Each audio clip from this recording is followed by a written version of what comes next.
There are love stories that change the course of history, and then there are love stories that shatter empires, rewrite constitutions, and force a man born to wear a crown to choose between duty and desire. And in December of 1936, the world watched in absolute disbelief as the King of England, the Emperor of India, the man who ruled over a quarter of the globe, stood before his people and said he could not go on without the woman he loved. A woman who was not only American, not only a commoner, but twice divorced, and in that single moment, the British monarchy would never be the same again. This is the story of Wallis Simpson, the woman who made a king give up his throne, and it is not a fairy tale. It is a scandal, a tragedy, and a love affair so consuming that it threatened to destroy the most powerful institution in the world. If you find yourself drawn into stories like this, stories of forbidden love behind palace walls, of women who shaped history from the shadows, and of the impossible choices royalty faced when their hearts refused to obey the rules of their crowns, please take a moment to like this video and subscribe to our channel. We are working toward our first 1,000 subscribers, and your support means everything as we bring these hidden royal stories to light. Stories that deserve to be told with dignity, depth, and truth. Now, let us step back into a world where reputation was everything, where divorce was scandal, and where a woman from Baltimore would become the most talked about, most hated, and most misunderstood figure in the British Empire. Wallis Simpson was born Bessie Wallace Warfield on June 19, 1896, in a modest resort town called Blue Ridge Summit in Pennsylvania. Though she would grow up in Baltimore, Maryland, a city that prided itself on old money and social standing. But Wallis had neither. Her father, Tekel Wallace Warfield, died of tuberculosis when she was just 5 months old, leaving her mother, Alice Montague, with almost nothing. They survived on the charity of Wallis's uncle, Solomon Davies. Warfield, a wealthy and powerful man who controlled the family fortune but had little warmth or affection to offer. And so Wallis grew up in a world where she was always on the outside looking in, close enough to wealth and privilege to taste it, but never secure enough to claim it as her own. She learned early that survival meant charm, wit, intelligence, and an ability to make herself indispensable to powerful people. She learned to dress impeccably even when money was tight, to speak with confidence even when she felt uncertain, and to cultivate an air of mystery and sophistication that would become her greatest weapon in the years to come. But beneath the polished exterior was a young woman who craved stability, security, and most of all, love that would never abandon her the way her father had. In 1916, at the age of 20, Wallis married her first husband, a United States Navy pilot named Earl Winfield Spencer, Jr. He was handsome, ambitious, and seemed like the answer to all her insecurities. But the marriage was a disaster almost from the start. Spencer was an alcoholic, volatile, and abusive, and Wallis found herself trapped in a cycle of violence and desperation. They moved from base to base, and she tried to make the best of it. But by the early 1920s, she knew she had to escape. Divorce was still deeply stigmatized, especially for women, and it marked Wallis as damaged goods in the eyes of polite society. But she filed for divorce anyway in 1927, choosing freedom over respectability, and that choice would define the rest of her life. She spent the next few years drifting, living in China for a time, then London, always moving in wealthy circles but never quite belonging, always the charming American woman with the mysterious past. And then, in 1928, she met Ernest Aldrich Simpson, a successful Anglo-American shipping executive who was kind, stable, and wealthy. Everything Spencer had not been. They married in 1928, and for a while, Wallis seemed to have found the security she had always wanted. They lived in London, entertained frequently, and moved in fashionable social circles. And it was through these circles that Wallis would meet the man who would change her life forever. In January of 1931, Wallis and Ernest were invited to a weekend party at a country estate called Borough Court, and among the guests was the Prince of Wales, the heir to the British throne, the most eligible bachelor in the world, a man adored by millions and destined to become king.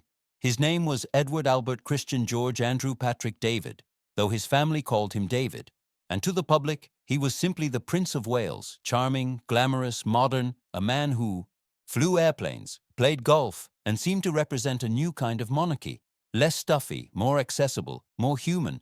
But behind the public image was a deeply insecure man, desperately seeking approval, terrified of his responsibilities, and utterly dominated by his stern, cold father, King George V, who had always made it clear that Edward was a disappointment. Edward had spent his entire life trying to escape the suffocating expectations of royalty. He had affairs with married women, scandalous friendships, and a reckless disregard for protocol that horrified his parents and delighted the press. But none of his relationships had ever been serious. None had ever threatened the throne until Wallace. Their first meeting was unremarkable, a polite introduction, a few minutes of small talk, nothing more. But over the next few years, they kept running into each other at parties and dinners, the kind of elegant social gatherings that defined London society in the early 1930s. Events filled with champagne, cigarette smoke, and the kind of brittle conversation that hid as much as it revealed, and slowly, almost imperceptibly, a friendship began to form. Wallace was different from the other women Edward knew. She did not flatter him or fawn over him. She teased him, challenged him, made jokes at his expense, treated him like an ordinary man rather than a prince. And for Edward, who had spent his entire life surrounded by sycophants and yes-men, by people who agreed with everything he said and laughed at every joke, no matter how unfunny, this was intoxicating. She made him feel understood, valued, seen, not for his title but for himself, or at least for the version of himself he wanted to believe existed, and he became obsessed. What Wallace offered Edward was something he had never received from his own family: unconditional emotional support. She listened to his complaints, soothed his anxieties, made him feel capable and strong when his father made him feel weak and inadequate. She became his therapist, his mother, his lover, his entire emotional world. And this intensity, this total dependence, was precisely what made the relationship so dangerous, because Edward was not falling in love with a woman, he was falling in love with the idea of being loved, with the feeling of being needed and wanted and valued, and Wallace, whether she realized it or not, had become the supplier of something Edward could not live without. By 1934, their friendship had become something more. Edward was spending nearly every evening at Wallace and Ernest's flat in Bryanston Court. He would arrive unannounced, stay for hours, monopolize Wallace's attention while Ernest sat quietly in the corner reading his newspaper or pretending not to notice what was happening in his own home. He showered Wallace with gifts, jewelry that cost more than most people earned in a year, flowers delivered every day, handwritten notes, declaring his devotion and attention so constant and so overwhelming that it became impossible to escape. And Ernest, whether out of ambition, naivety, social paralysis, or simply a desire to avoid scandal, allowed it to continue. Perhaps he believed it was just a harmless flirtation, a prince amusing himself with a married woman as princes had done for centuries. Perhaps he convinced himself that refusing a prince was socially impossible, that he would lose his position, his business, connections, his place in society if he objected, or perhaps he simply could not see what was happening right in front of him, could not believe that his wife and the future king were falling into something that would destroy all of their lives.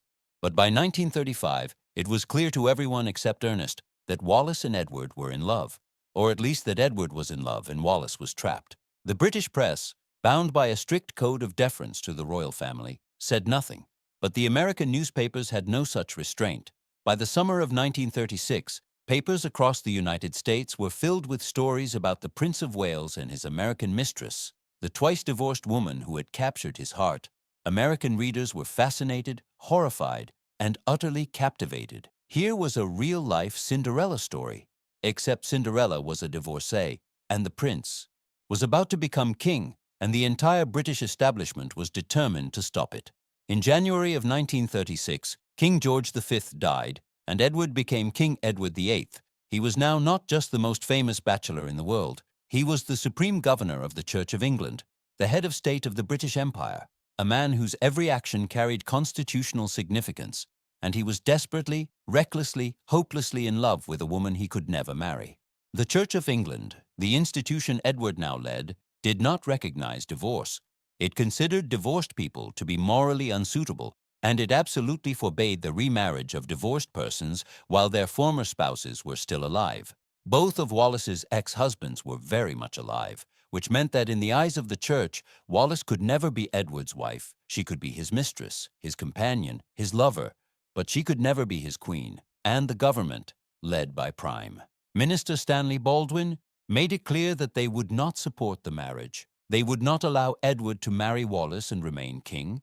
It was one or the other, and they believed, with absolute certainty, that Edward would choose the throne. But they did not understand how deeply Edward needed Wallace, or how utterly incapable he was of ruling without her. Edward had spent his entire life feeling inadequate, unloved, and misunderstood.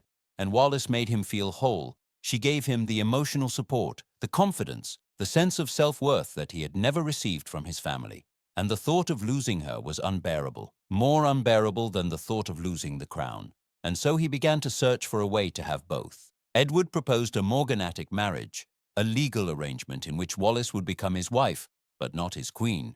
She would have no royal title, no constitutional role, and their children, if any, would not inherit the throne. It was a compromise, a middle path, and Edward believed it could work, but Baldwin rejected it immediately. There was no precedent for such an arrangement in British law, and Parliament would never approve it. The Dominions, the self-governing countries of the British Empire like Canada, Australia, and South Africa were consulted, and they too refused. They would not accept a twice-divorced American woman as the wife of their king, not even in a diminished capacity. And so Edward was faced with the choice he had been trying to avoid: Wallace or the throne, love or duty. And for the first time in British history, a king chose love. On October 27, 1936, Wallace was granted a decree nisi, the first step in her divorce from Ernest Simpson. The divorce would not be final for another 6 months, but it was a clear signal of her intentions, and the press, which had remained silent for so long out of respect for the monarchy, could no longer contain the story. On December 1st, the British newspapers finally broke their silence, and the scandal exploded across the front pages. The country was in shock. People could not believe that their king, the man they had idolized, was planning to marry a divorced American woman.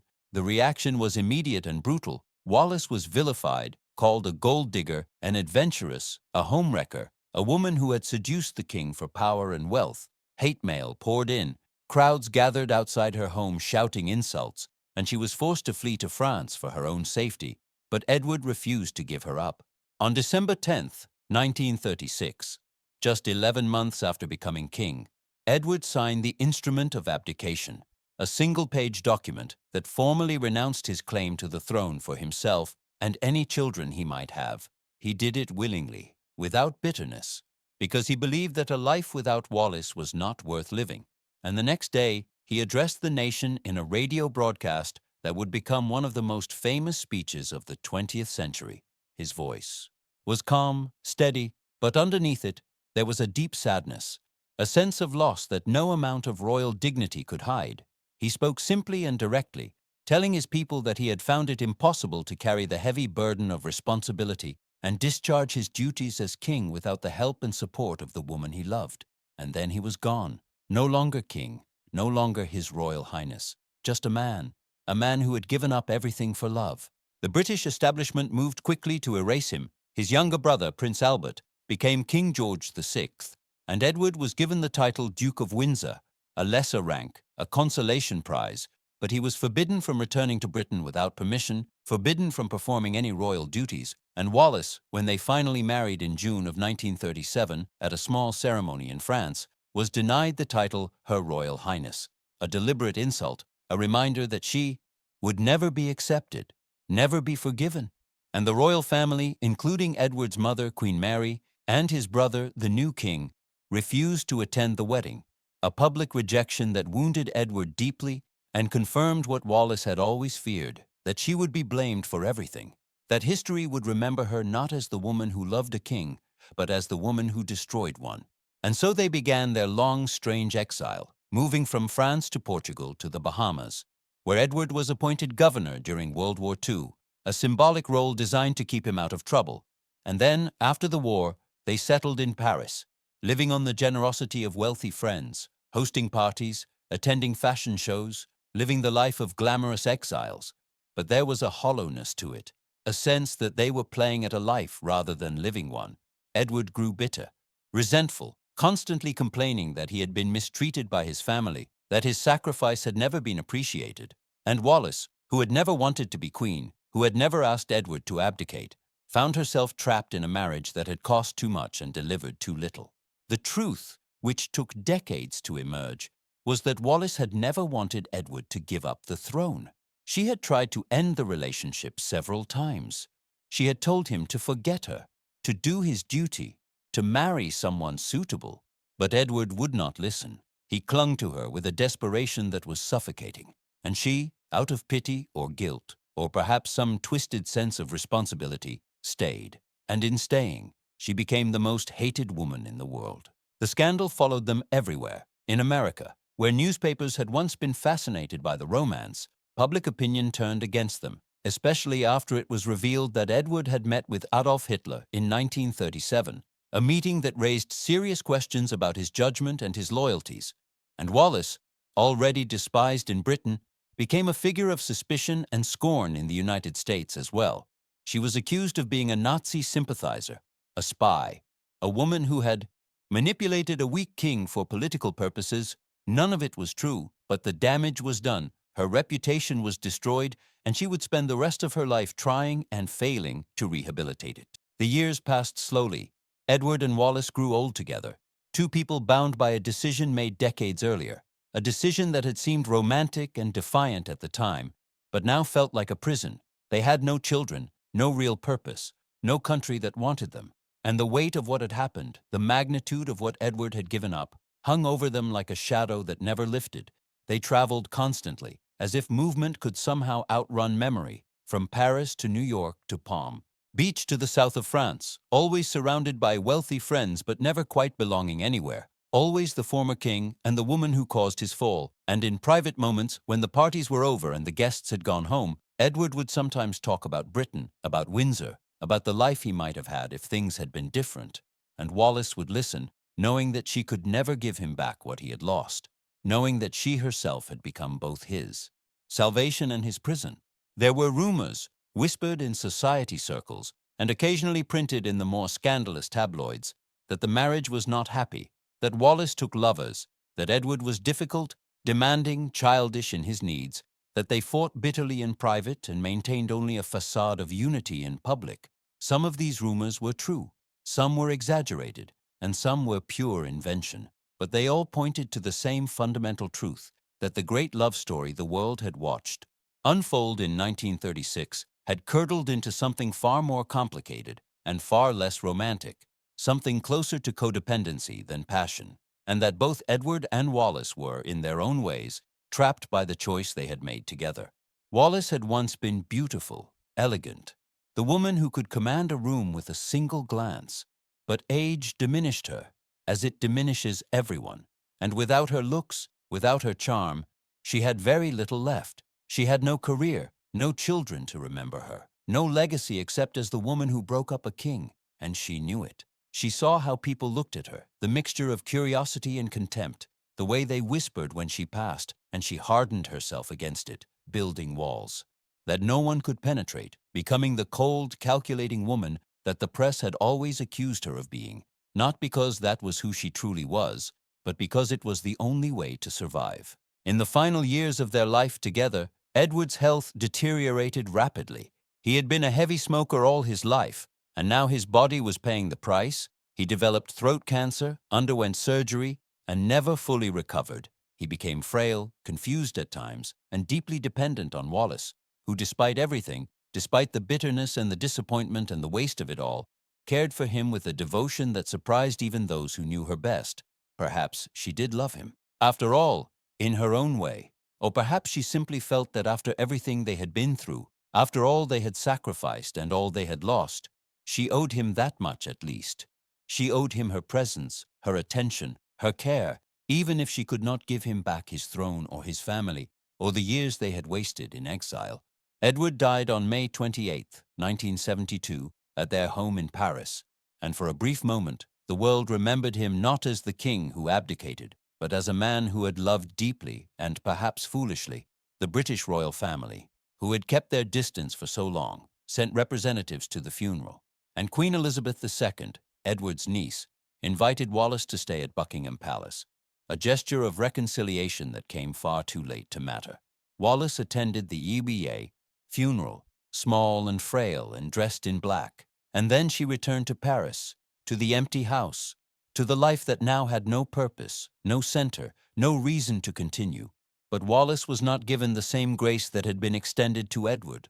The world did not mourn her loss or recognize her grief. It simply waited for her to disappear. She lived for another 14 years, increasingly frail, increasingly isolated, cared for by servants and lawyers, her mind slowly failing, and when she finally died on April 24, 1986, at the age of 89, the reaction was muted.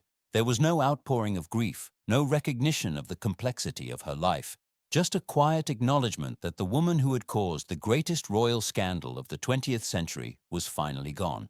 She was buried beside Edward, at Frogmore, near Windsor Castle, the only place in Britain where she was ever truly welcome, and even then, only in death. But the question that haunted her in life haunts us still. Was Wallis Simpson a villain or a victim? Did she seduce a king and destroy a monarchy? Or was she simply a woman who fell in love and paid a terrible price for it? The answer, like most truths about love and power, is complicated. Wallis was not a saint. She was ambitious, calculating, and at times cold. She enjoyed the luxury and attention that came with being the king's mistress, and she did not stop the affair when she could have. But she was also a woman trapped in a world that gave her no power, no voice, and no choice. She could not control Edward's obsession, she could not prevent his abdication, and she could not escape the blame that the world heaped upon her. She became the scapegoat for a crisis that was not of her making, and she spent the rest of her life paying for a crime she did not commit. The abdication crisis revealed something uncomfortable about the British monarchy. It revealed that the institution, for all its grandeur and tradition, was fragile, dependent on the willingness of one person to sacrifice their happiness for duty. And when Edward refused to make that sacrifice, the entire system nearly collapsed. The crisis forced Britain to confront questions it had never wanted to ask, questions about the nature of monarchy itself, about whether a modern democracy could truly sustain a hereditary institution built on medieval principles, about what happened when the person chosen by birth to lead was fundamentally unsuited for the role, and about whether love, that most human of emotions, had any place in the life of a king. The political implications were profound and long-lasting. The abdication strengthened the monarchy in some ways by removing an unsuitable king before he could do real damage, but it also exposed the institution's vulnerability. It showed that the crown could be threatened not by revolution or war, but by something as simple and as common as a love affair.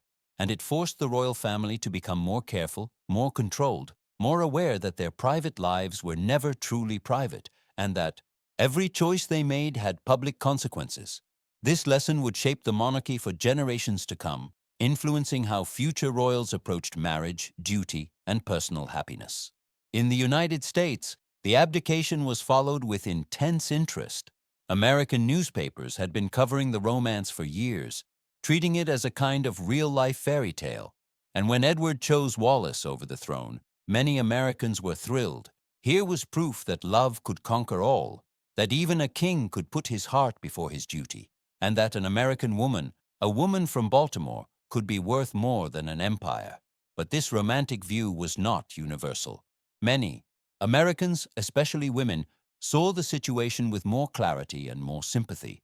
They understood that Wallis had been placed in an impossible position, that she had been blamed for choices that were not hers to make, and that the fairy tale narrative obscured a much darker reality about power, gender, and the price women pay for male obsession.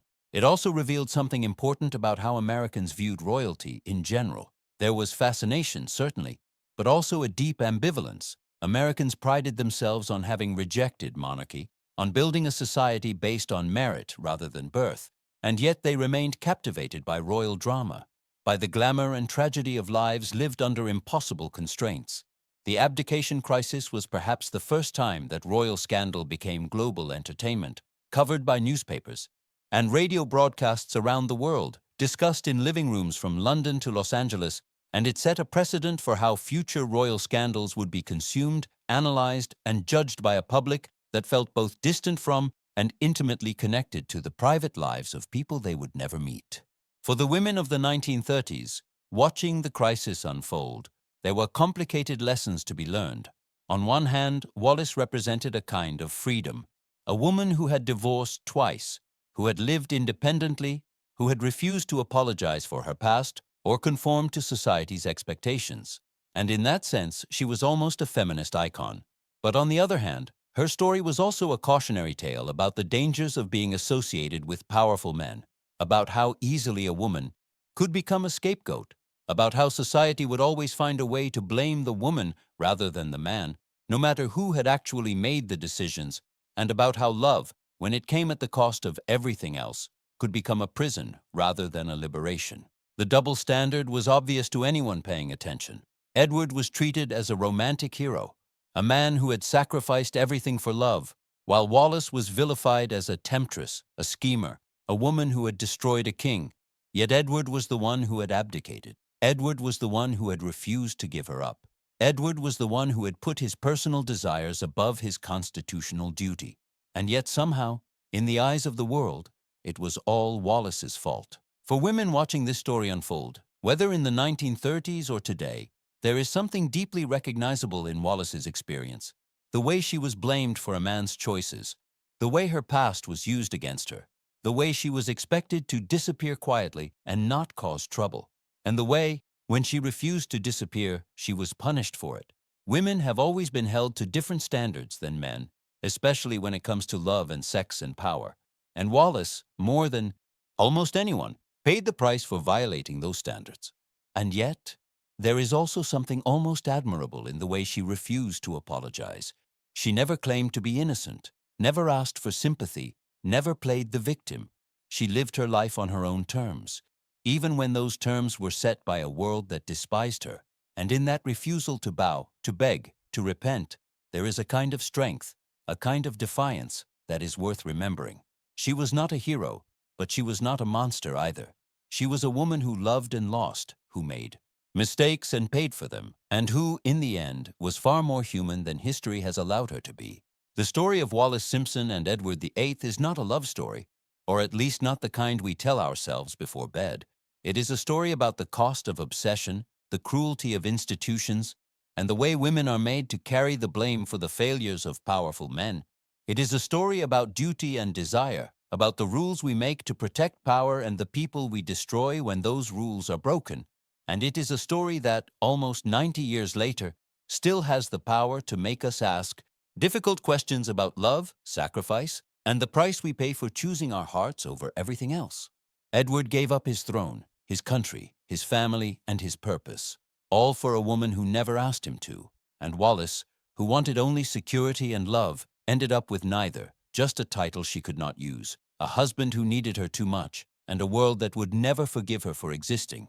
And in that tragedy, in that impossible, terrible, beautiful mess of a love story, we see something true about the human heart, that love does not conquer all, that sacrifice does not guarantee happiness, and that sometimes the choices we make in the name of love are the ones that destroy us. As you sit wherever you are in the world right now, perhaps in a quiet room, perhaps with a cup of tea, perhaps thinking about your own life and the choices you have made, or the choices you have watched others make, I wonder what you think of Wallace. Do you see her as the villain history made her, or as something more complicated, something more human? And as you think about that, as you consider the weight of her story and the impossibility of her position, remember that behind every scandal, every headline, every royal affair that captivated the world, there was a real woman with real fears, real desires, and real consequences to face. And that woman, whether she was a mistress or a queen, a commoner or a duchess, deserves to be remembered not as a caricature, but as a person, flawed, complex, and utterly heartbreakingly human.